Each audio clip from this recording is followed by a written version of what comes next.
Well, hello again and happy spring. For the uninitiated, the sounds you just heard were Spring Peepers, tiny little frogs that are looking for a date. That's a brand new recording for 2023. My usual spot was quiet. I was driving by a very small pond and heard these sweet sounds and had to stop, record, and share. I plan on making another recording at the larger area when that one gets a peeping. Now, for those who may be tuning in for the first time, my name is Tony Nesbitt. I produced NNVoS Show from 1989 until 1996.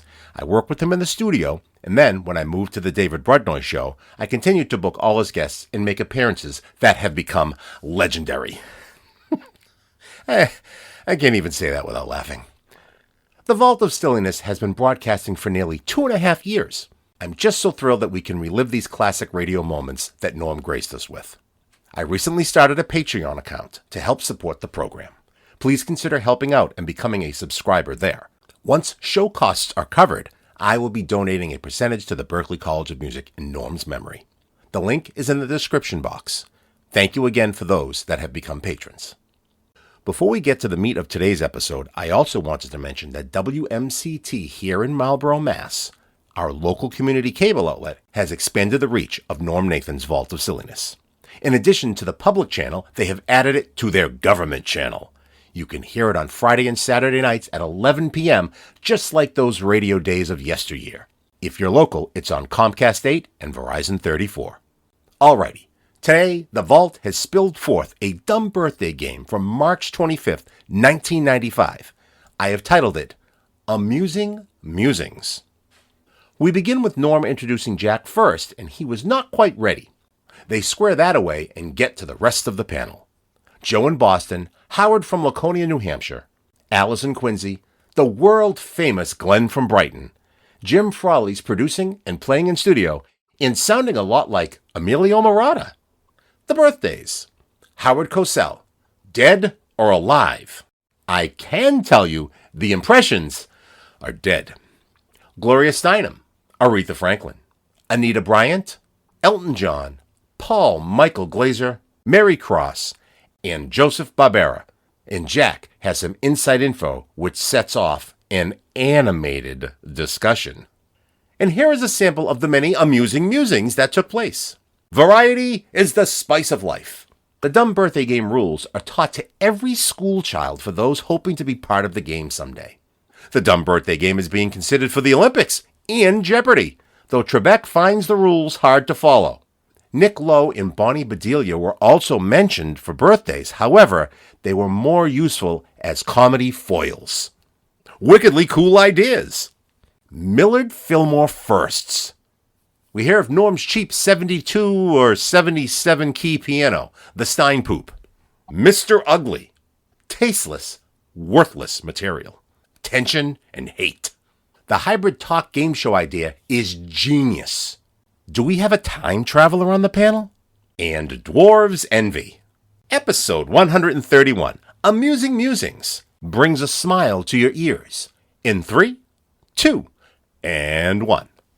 Wait till the very end to introduce you. I don't know why that should be and why it has to be forever. We should not get into a routine, I say, Jack. I think maybe we do get into a routine now that I'm introducing him first. You were not ready for that. Oh, sorry. Yes, we do, but you know what they say? Variety is the spice of life. No, they do say that, too, but you thought I was going to introduce you last, and you weren't even ready. Well, actually, I was, but I had a switch down over here because I was listening to something, so I was here, but I forgot to flip the switch. So I guess I wasn't totally ready, but mentally I was ready. Okay. Anyway, for people who are wondering about the game, I can't imagine people not knowing the basic rules of it, because it's taught to every school child. Yes. You know, I mean, kids grow up hoping one day they'll be on the dumb birthday game. But for those of you who somehow maybe we're out on Mars or somewhere, you know, who didn't know, what we do is I tell you the name of somebody who's born on this date. Of course, today is Saturday, March 25th. I understand it's going to become soon an Olympic sport. I believe so. I believe so. And I think it's also going to be incorporated into Jeopardy. Is that right? Yeah. I've been on the line with Alex Trebek. I don't know how many times. And believe it or not, he finds it hard to follow the rules of this game. So what's the deal? Like when a cake comes up, they ask a birthday question? When a cake comes up? When the screen changes. Yeah. You know, like that has the... the different categories? The different categories. So when the screen changes, does like a cake come up to indicate that will be a birthday question? I guess it could be. We haven't worked out those details yet. I see. But that's a swell idea that you just brought up. That really is, that's a neat, cool, wickedly good, nifty idea. Hot diggity. Thank you very much. Yeah, that's really nice, yeah. But somehow I sit there and I talk to Trebek and he says, what do you mean you just what? You tell the age and somebody has to guess the name of the birthday person? Because he likes to do things backwards. You know how that program is. Yes. Yeah, like Howard Cosell. Who is, then I don't really know, but well, what you could do is give out the ages and have them, the word, it could come up on the screen, 37, for example, and it could come up Millard Fillmore. Yeah, we could, for example, Millard Fillmore. That may not be exactly a good example of that. I did throw that in. I think that's why Alex Trebek got a little confused about things. I could say, like, 46, and then the answer would be, how old is Nick Lowe, the English singer, whose biggest hit was Cruel to Be Kind in 1979, who married Carlene Carter in 1979. How old is he? It could be, that's the kind of approach? Yes. Maybe simplify the question a little bit. Like, 48. How old is Bonnie Bedelia today? The woman who invented onions. No, actually, she was in a number of films. But anyway, I think we're getting too deep into that. We can skip that whole thing. Okay, but that could be it. Those people, by the way, do have birthdays today, but those are not two that we're going to be guessing because they're the better-known people who are up for birthdays. Let me introduce you to some of the other people you'll be playing this stressful game with. I am all ears. There's going to be a funny line for that, too. Which makes it tough to write out my reports, Joe in Boston will be playing the game with us. How you doing, Joe? Hello, sir.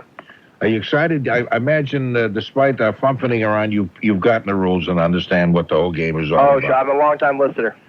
You're a good fellow, Joe, and I certainly hope you win because, as I mentioned, I finally got caught up pretty much with the winning tacky prizes. I couldn't be more excited. Okay. Howard is going to be playing the game. We just talked with Howard a little while ago. Howard from Laconia, New Hampshire, who moved there from... Where did you live before? Well, I lived in Laconia, and then I lived in Concord, and now I'm back in Laconia again. You just can't take the Laconia out of a big guy. And before that, I lived in Lincoln, New Hampshire, up in the White Mountains. Oh, that's pretty country up there. That's at the end of the Kankamangas Trail or something. Highway. I knew it was the Kankamangas something around. That's pretty country. Lincoln didn't have a big paper mill and stuff up there. Yes, it did. It no longer does. So it's destitute, eh? No, it's quite a tourist area now. No, that's true. People go from, Conway at the other end? Yes. Out to Lincoln. Yeah, that's pretty country up there. But you mentioned Leonard Fillmore. Yes. He was the first president to have a bathtub in the White House. No, I know that was what people were saying. I guess that's probably true. He was also the first to have a library in the White House. I mean, if you want to, look at the intellectual side of Leonard Fillmore. So he could sit in the bathtub and read. Yeah, that's true. That's true. I never thought of tying the two together, but that makes sense. He was the first man to have newspapers delivered to the front door of the newspaper. That was Millard Fillmore, who also was from the Buffalo, New York area, and is buried up there. And they have ceremonies, I think, every year, and then sometime in the wintertime is when he was born.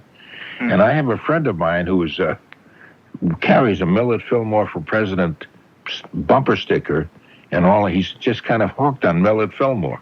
There's probably about as many of those around as there was Henry Cabot Lodge buttons.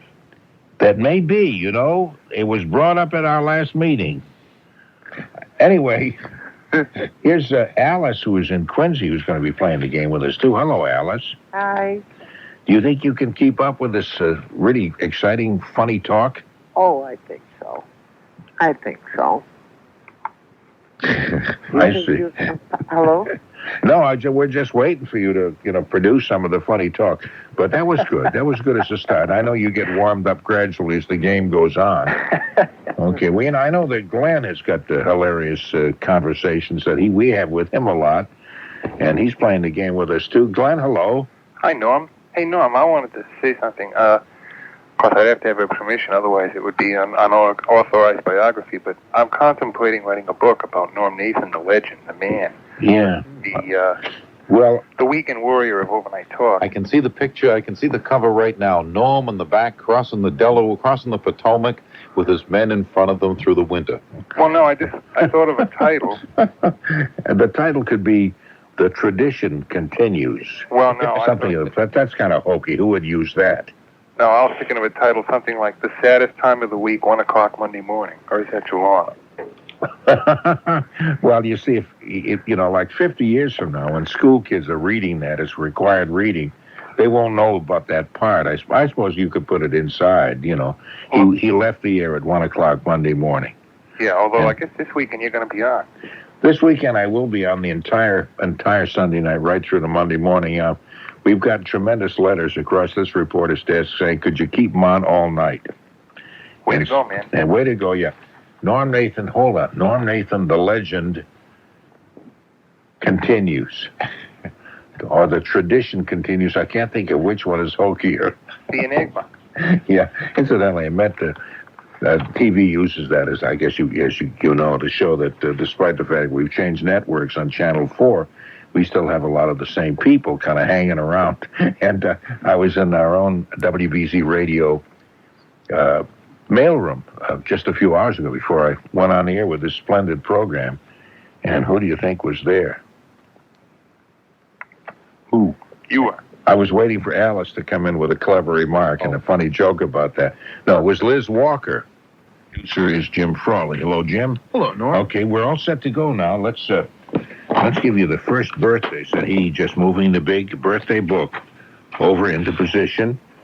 Okay, here's the born on this day, by the way, this is March 25th, was Howard Cosell.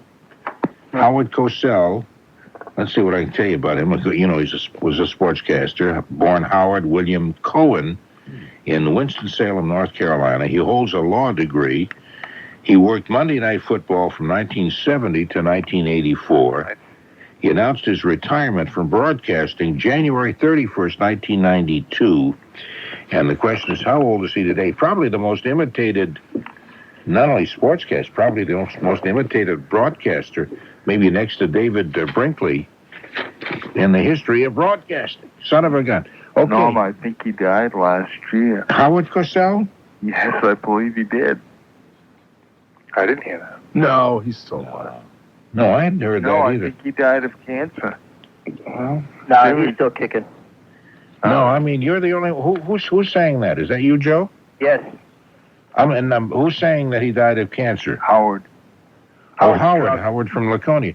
No, I hadn't heard that. No, I'm not aware of that. Let's go ahead with his age, what he would be if he were still alive, and I think he still is. Joe, how old do you think he is today? I'd say he's 75. 70, you'd say 75. That's just me. Okay, that's just you. No, that's the only person I'm asking. So that's okay. Howard, how old do you think he is? I'll say 82. 82. Howard thinks he's as old as he gets. He's dead. Yeah. Well, I'll assume for the sake of discussion he's alive, and I'll say 82. Okay, and Alice, what do you think? I say 74. 74. Okay, Glenn? Howard Cosell is 65. I don't know if anybody was going to imitate him, it was going to be Glenn. I just had that feeling. Jim, what do you think? I was counting on Jack to imitate him. Boy, he looked old when he was doing Muhammad Ali in the ring. I'm going to pick 80. Nice round number. Okay, and Jack, what do you think? If he was still alive today, It had to be somewhere around 78. Okay. That was just so beautiful. I was dancing to that. Had a nice beat. I heard the little feet shuffling. Yeah, my little tap shoes were just a going and a flinging. And just going and a flinging. I don't even know what that means. The fact is, Howard Cosell is, or would have been, 75 years old today. And so Joe in Boston hit it right on the button. John, you said that without any hesitation at all, making me think you've got a list of birthdays. I've got a book right in front of me. Have you really? Yep. Have you really? No, I don't. No, because I heard you a couple of weeks ago, and you're accusing some lady from Canada from having a book in front of her. Yeah, actually, we have no rules that say you can't have a book in front of you, except it kind of... Norm, would I do that to you? Well, I mean, if you did, it would not be illegal. You could go ahead. What I would do is tell you the names of all these people. You could go, and we could forget everybody else, and you'd get the prize anyway. It takes the suspense out of things. Yeah, but I wouldn't be able to live with myself. You know something, Joe? Your standards are so high and such high morals that you're an inspiration to all of us school kids. Thank you very much. Okay. Gloria Steinem also was born on this very day, March 25th. Let's see what I can tell you about Gloria Steinem. The founder of Ms. Magazine, feminist, attractive lady, born in Toledo, Ohio. Of course, that doesn't help you guess how old she might be. I remember interviewing her one time, and she threw her arms around me and said, "Boy, I want you so bad, Normie." I recall that like it was yesterday. In fact, I think it was, said he, adding his wild, ribald humor. Jack, we'll start with you. How old is Gloria Steinem? Gloria Steinem. Gloria Steinem, for whom the piano was named. No, that's Steinway. I know that. It was a joke. Well, no, this is... Oh, you sound just like my father-in-law when you throw in line. It's not Steinem, it's Steinway you're thinking. See, that was the humor. No, you see, this was an aftermarket brand. You see, that's right. The Steinem, try to cash in on the Steinway name. It came in the same kind of box as the Steinway. That's right. And they kind of smudged the letters after the N, hoping you would notice it was the Steinway. So when you saw it on the shelf, you'd be willing to pay almost as much. Of course, it only had 86 keys. Yeah. Only 86 keys. How many keys do you think a piano has anyway? 88. Oh, that's right. Yeah, that's right. I thought it was 77. I just got mixed up. Yeah, I was thinking of my cheap piano at home, which is a Stein poop. That only has 72 keys. Yes, Glenn. Glenn is a piano tuner, so he's going to do a piano tuner's joke, and you know how thrilling they are. It's like a certified public accountant or a dentist joke. Did you want to say something, Glenn? Well, no, I was going to say... I sure hope to God no. Well, no, I was just going to say, and this is true, I once tuned a piano. Someone had taken the name out, so the store put Steinman. They wrote the Steinmahn. In pencil. They sent Steinman. Did anyone think it was a deal? Yeah, and somebody paid $26,000 for it, and it wasn't even in tune. Wow. No, I tuned it. They sold it. Well, so it was in tune. Yeah. They sold it to an old lady. Yeah, an old lady who, and she in turn sold it, said it was in my garage. I never drove it more than 3 miles. It's like new. They're not busy. Yeah. Jack, how old do you think Gloria Steinem is? Gloria Steinem. Gloria Steinem. She'd be the same age today, whether she was a man or a woman. I think that you are so perceptive about these things. No wonder you keep walking away with some of these games. Let's see. She would be 61. 61 years old today. Okay. There's a formula, isn't there? You figure the number of keys on a Steinway piano, subtract them from the number of stops in a theater organ, and you'd get 61. I think that's true. Jim Frawley, what do you think? 70 on the button. 70 on the button. Okay. That's right, too. I forgot you work in Celsius to that scale. Yes. That's right. Glenn, what do you think? And I don't want to hear everything you think. I'd just like to know what you think her age is. 62. 62. Alice? Gloria Steinem is Gloria Steinem.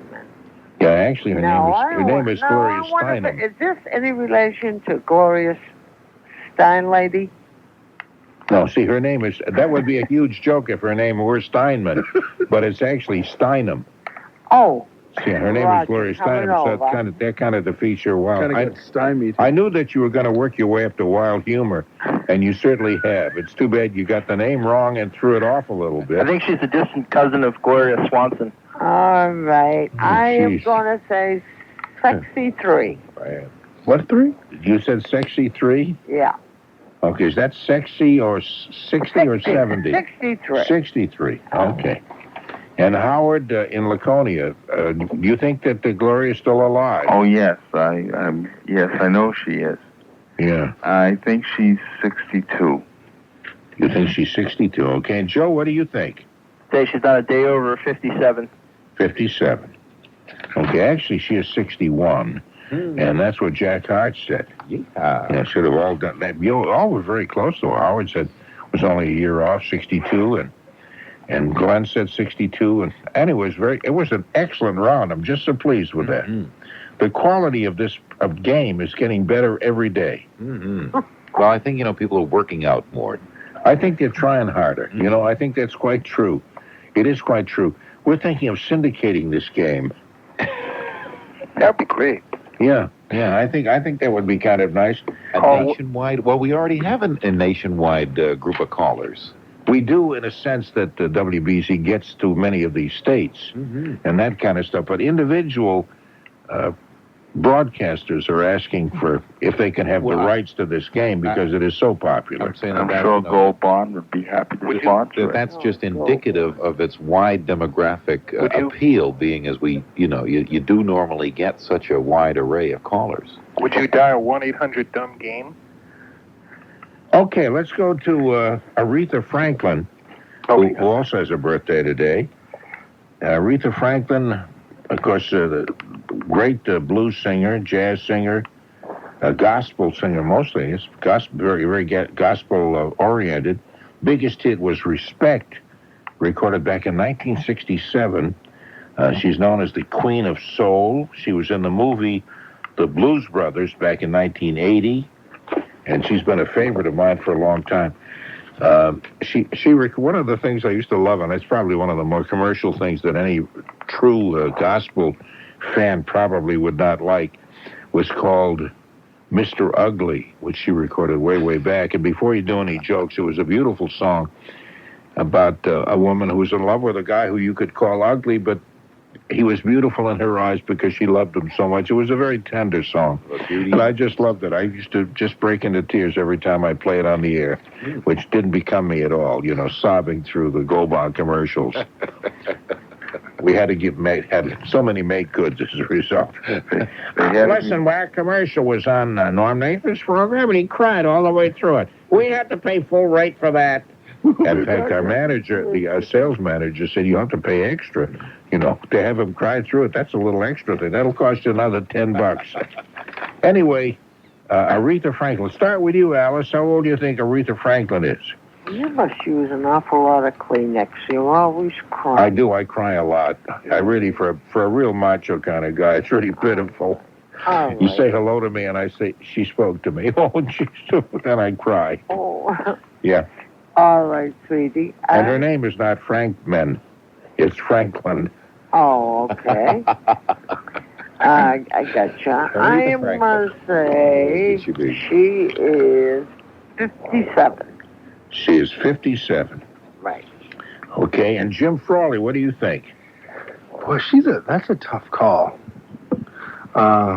Nobody said this game was easy. I know. This is not for the faint at heart, I know. Or even the faint of heart. I don't want to let my country down. Those birthday exercises come in handy during the Yeah, if you don't do your... She's still performing, so I'm going to say 58. 58.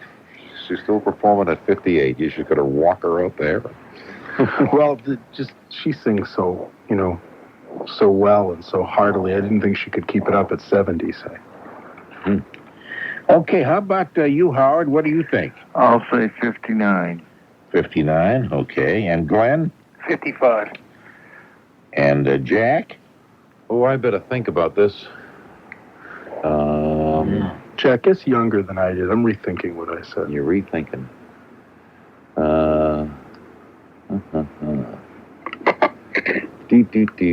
She's 54. 54. Okay, and Joe, what do you say? 53. Yep. 53 is exactly right. Fantastic. Yeah. Joe is cheating. There's no question No, about that. I saw that number in my head right after I said 58. I could hear the pages turning in his birthday book. He said she's. You kept that here. Hold on a minute. She's 53. Oh. Yeah, you know right away that there's. Anyway, 53 is correct. So Joe now leads with 2 correct answers. And of course, the one who comes the closest with all of this wins himself or herself a really junky prize. So you can be cheating, Joe, but you're cheating to no end. You're still going to get a piece of tasteless, worthless material as a result. I've never cheated in my life. Oh, I know you haven't. I'm just saying that just to get people angry at you. I like tension and hate. Hate makes a program. And if you've ever watched any of these daytime TV shows, you know that's basically what they're based on. Okay. Wouldn't that be interesting to cross a game show with, sort of one of these juicy tidbit kind of programs, and the people who were playing the game would have like a problem, like a sort of a social disease, inequity or something, and while they're playing the game, the audience is taunting them. That would be good, yeah. Or they could taunt each other. Or maybe you could have a game show with people who ran away with the other contestant's husband. Sure. So there's a built-in hostility right there, or a sibling rival. Yeah, and they could come on dressed in women's clothing. The guys could. Yeah. So there'd be a lot of transvestites arguing. I mean, you could incorporate all kinds of wonderful elements. Sure, sibling rivalry. You only got that P because Pop was goading you on, and Pop liked you better than he liked me. Otherwise, I would have gotten a P. That's right. Sure. Norm, in a couple of years we'll have these video phones, so you'll be able to tell who's cheating. Oh, we're still on that, aren't we? You'll be able to look right into someone's face, and Okay. right in front of him. Yeah. I had an idea. Speaking of that, for another TV quiz show. What? Called "What's My Disease?" You'd have a panel of doctors, and by asking like maybe 20 questions, you could adapt it from that. They would find out what the patient was stricken with. Like. Low blood sugar. Yeah, this is just a wild question. Do you have blood in your bowel movement? Yes.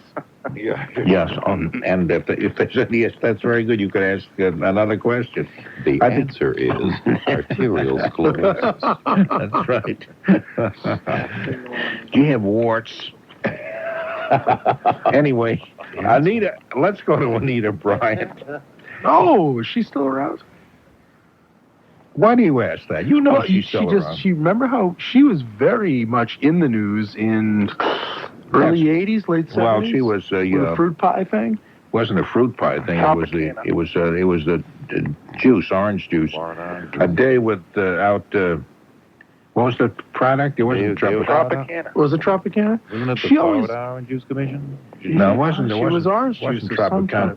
But a day without juice is like a day without sunshine, whatever it was. Wasn't it the Florida Citrus Commission? Yes, I believe it was. It was the statewide company. Mm-hmm. Yeah, because Bing Crosby used to do them too. You drink. No, he did.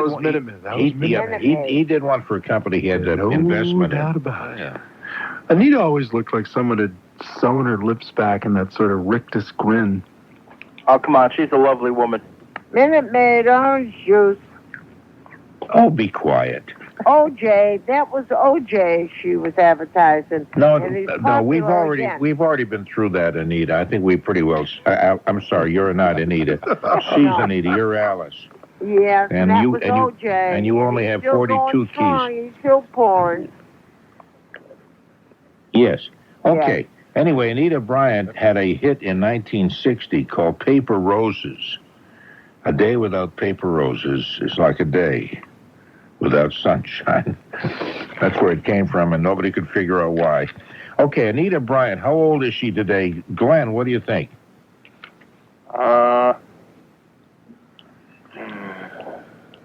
You would have to ask me first. Somebody's got to be 65, so I'll make her 65. 65. Okay, Howard, what do you think? 57. Howard says 57. And Jim? 63. Alice? 62.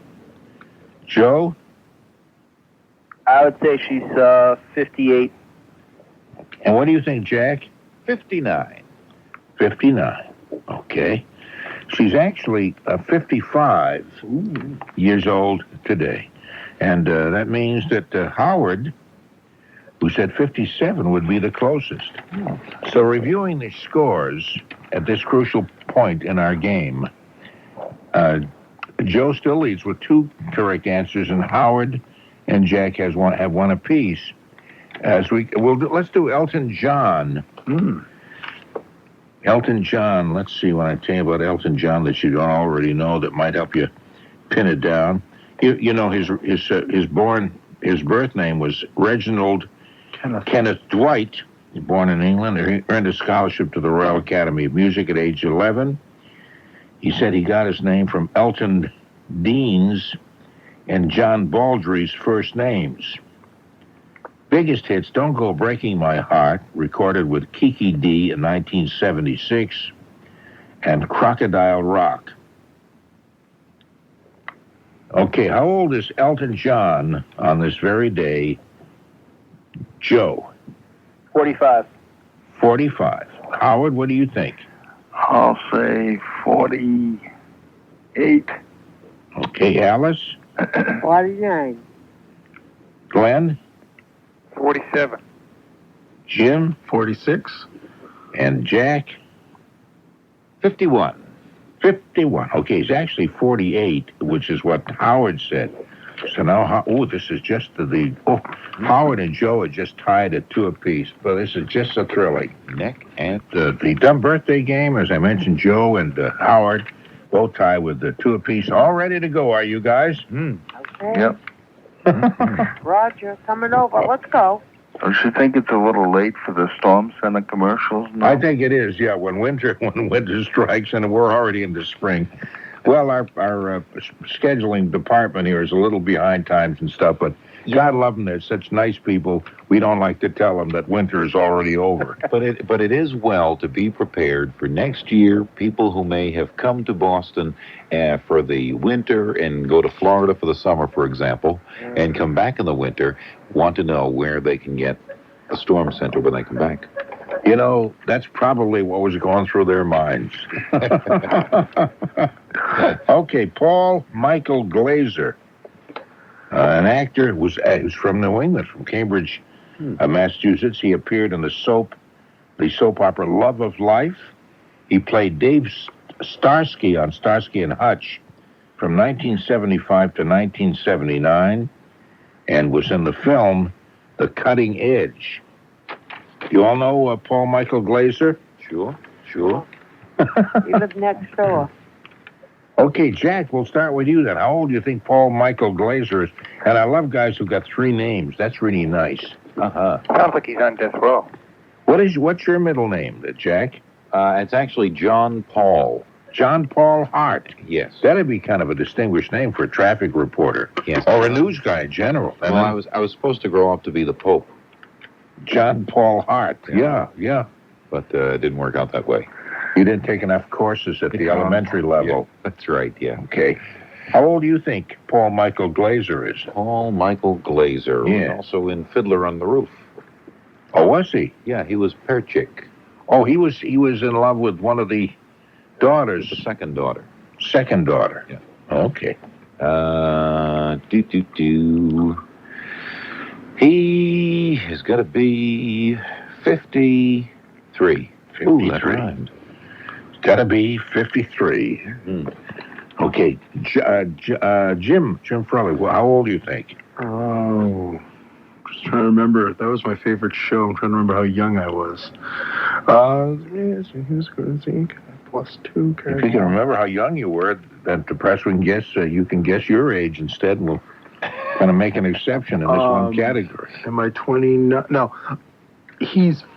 What did you say, Jack? I said 53. I'll say 51. He's using strategy. Yeah, I don't know what that means. I'll say 51. It's like either like he respects you a lot or he hates your guts and wants to stay away from whatever you said. Okay, Glenn, what do you say? 52. And Alice? 61. 61? Roger. You're a pretty hip, cool lady. You're pretty neat, Alice. Oh. Boy, the men must be intimidated. All that beating Just on lost potatoes. She broke a few hearts in her time. Howard, how old do you think he is?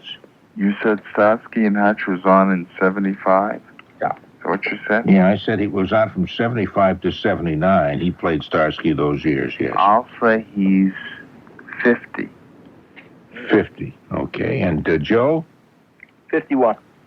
51. Okay. I tell you, I have two sources of ages. One lists him as 52, and the Associated Press wires calls him 53. So we'll call Glenn Wright, who said 52, and Jack Wright, who said 53. No, I'm not sure which is correct, so there you go. Mary Gross. Remember Mary Gross was on Saturday Night Live. Ooh. And in the film Feds. I don't remember her in that film. Do you? She's a comedian. Yeah, she was with an attractive comedian, another sort of a comedian in that. And she played the sort of funny-looking one.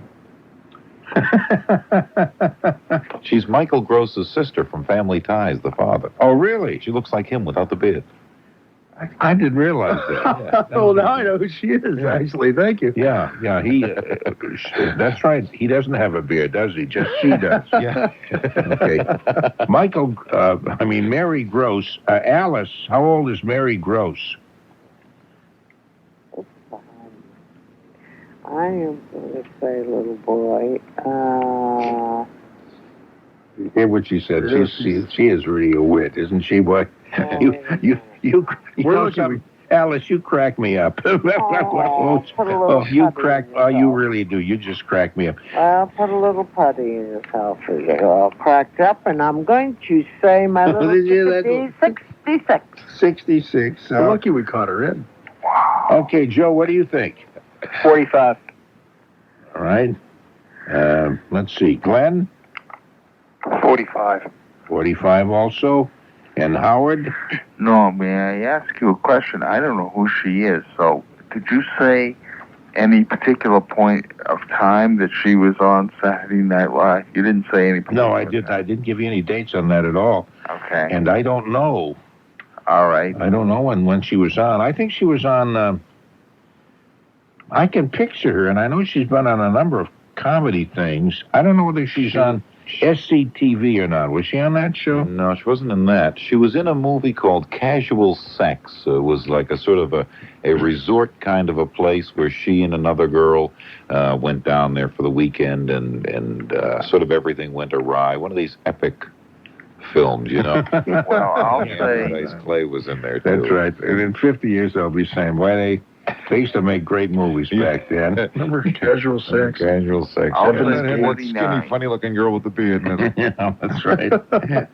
And Howard, I'm sorry, what did you say, Howard? 49. 49, okay. And Jack? 37. 37. Okay, Jim? He guessed the age I was going to guess. I'll go one under, 36. One under would be 36. That is correct. Your math is excellent. However, Mary Gross is 42.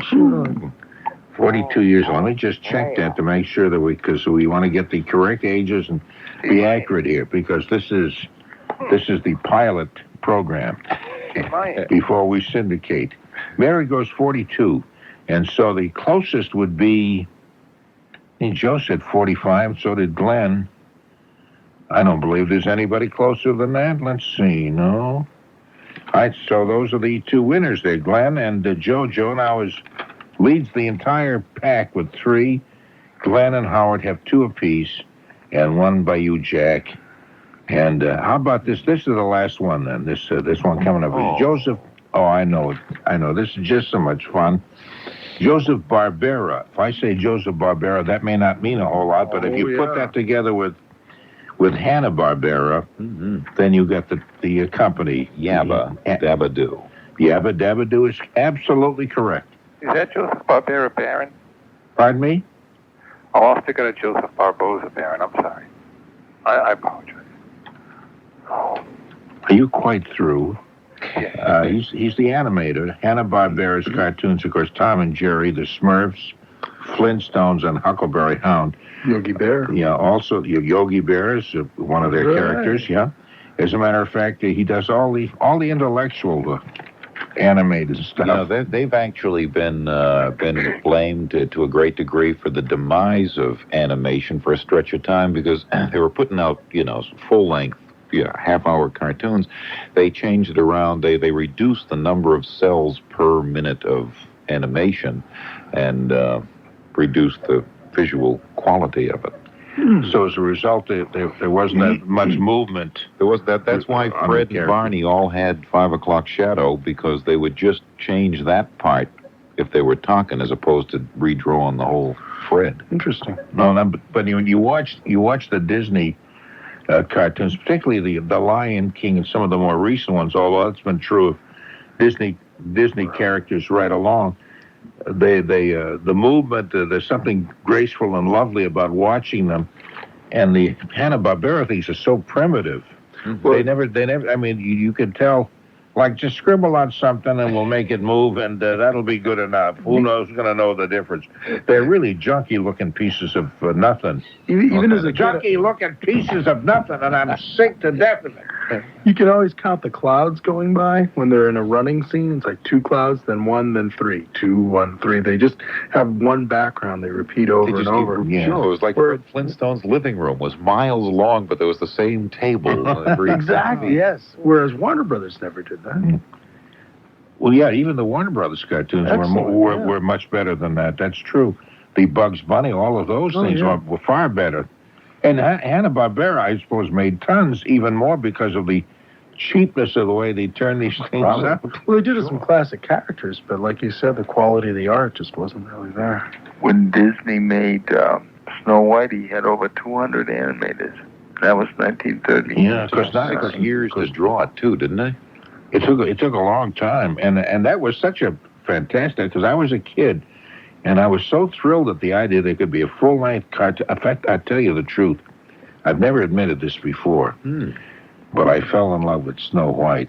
It was hard to admit that to my friends, because they kept saying she's only a drawing. And how can you fall in love with a drawing? And during the war years, everybody had Betty Grable and so forth. You had Snow White. Snow White. I was so envious of the 7 dwarfs. It wasn't until later that I wondered what she was doing with those characters anyway. He went out and bought the hat and shuffled the whole thing. Yeah, and then I realized... Had everybody calling him Doc. She's fooling around with a whole bunch of dwarfs, these funny-looking dwarfs. In a way, our love kind of cooled at that point. I thought, if she loves Sneezy, Doc, and all the rest of those, and Dopey, maybe she's not ready for me. Or maybe she is. Anyway. What is she doing today, do you suppose, to Snow White? So how old is Snow White is the question? Snow White, let's see, that cartoon, I think Snow White and 7 Dwarfs was 1935 or... 39, I believe. Was it 39? I think it was. Either 30 No, I think it was a little earlier than that, but you may be right. In any event... Snow White and all the midgets are living in a little house somewhere. No wonder they're always singing Hi-Ho. How old do you suppose she was during the filming of that, or the drawing of that? She was what? 17, 18. 17 or 18, so right now she'd be up in her upper 70s. Yeah, she'd be 72, 73, yeah. Yeah, probably not black hair anymore, it's probably white hair. Snow White. She probably wears elastic stockings and stuff like that. I probably, just as well I don't get to see her anymore. Uses Gold Bond. The little guys have all changed their names to Shuffly, Shuffly, Shuffly, Shuffly, Shuffly, Shuffly, and Shuffly. Welcome back. Is that a law firm? Yes. Okay, Joseph. Back to Joseph Barbera and his rotten drawings. Jack, how old do you think Joseph Barbera is on this very day? This very day with his rotten drawings. You say Hanna-Barbera, and there's something kind of magic. You say Joseph Barbera, and there's not, somehow it doesn't seem to... I wonder what Hannah's like first the cobbler, name is. yeah. Yeah, that's or maybe a barber. Maybe we're sticking to too many ethnic cliches. I think it's William Hanna. William Hanna. Joseph Barbera, that's Joseph right. Barbera. Yeah. Okay. Which led to the song Ode to Billy Joe. Billy Joe. Never mind. That really stuck. It was awful. I might That's leave really it that awful. way. I mean, sometimes when these thoughts come to you, if you just keep quiet and don't pass them along, that would be a benefit and a blessing to all of us. Would, yeah, you can take it from that. Let Alice handle the humor. Thank God I'm losing. Okay, Jack, what do you think? Let's see. Joseph Hanna is 70. Wait a second. I'm doing the math. It's Joseph Barbera, you understand. Okay, you just Joseph said that Barbera. as a joke. Yes, So it was good humor. I always get them. It's like, which one is Starsky, which one is Hutch? Starsky is the one in the middle. I see. He looks like he's the one on the right, but it's an optical illusion. Yeah, and then when you get them together with Siskel and Ebert, Hanna-Barbera, you don't know. I'll say that Then he becomes the one next to the one on the left. Yes. Although he looks like he's next to the one on the right, but that's also an optical illusion. But he's standing in the back on a chair. I think we better hurry this thing up. I didn't realize it's getting kind of toward news time here. I see. Let's see. I will say that he is 77. 77 for Joseph Barbera. And Jim, what do you think? 78? 78. Glenn? 76. That's the spirit. Alice? I'm going to get one before I leave here tonight. Okay, well, it better be here it this, is. better be this one. What do you say? I'm going to get one. Hang on. Okay. He is 79. 79. Okay, Right. and Howard, what do you think? I'll say 72. 72. And Joe? Well, sir, I truly believe he's 76. And yeah, that's Okay. the spirit. Actually, Alice did get that one. All right, Alice. He's 84. Hallelujah. And 84, and Alice said 79. So she was still a little off, but closer than anybody. But no cigar. No, because Joe gets the cigar. He got 3 correct answers, and the rest of you did very, very well. And I thank you all for playing the game. And Thank you, Norm. Thank you, Jim, and hang in there. Joe, Jim will take your name and address, and we'll send you some really crappy stuff. Fantastic. You'll be just so pleased. Try not to be home, because if the postmaster delivers it to you in person, you'll be terribly embarrassed just to be part of it. As long as it comes in a plain brown wrapper. That's right. Don't show it to any of your friends. They'll smirk at you. No booby prizes. No movie prize, Alice, but thank you. I'm going to have to say goodnight to all of you except Joe, and we'll get the information on that. And Jack, thank you very much. Thank you. Jack's think references during Aretha Franklin's guest fell flat, but I got it. And how about Norm's classic game show idea, What's My Disease? Truthfully, for a quick second, Norm and I considered playing this on the show. Next week brings us some April Fools from the Vault of Silliness, so we'll see you then. Closing said vault in leaving this world a little sillier than we found it. 4 wickedly cool ideas. Millard Fillmore, Henry Cabot Lodge, Alex Trebek, Jeopardy, the Olympics, Steinem, Steinway, and Steinpoop. Mr. Ugly, the comedy foils and good sports of Nick Lowe and Bonnie Bedelia. Tasteless, worthless material delivered in a discreet brown envelope. Video phones, time traveling, Hanna-Barbera, the Kankamagus Trail. Snow White, all 7 dwarves, Liz Walker, Jim Frawley, John Paul Hart, and that uncontrollably sobbing tough guy, Norm, the tradition continues, Nathan. I'm Tony Nesbitt.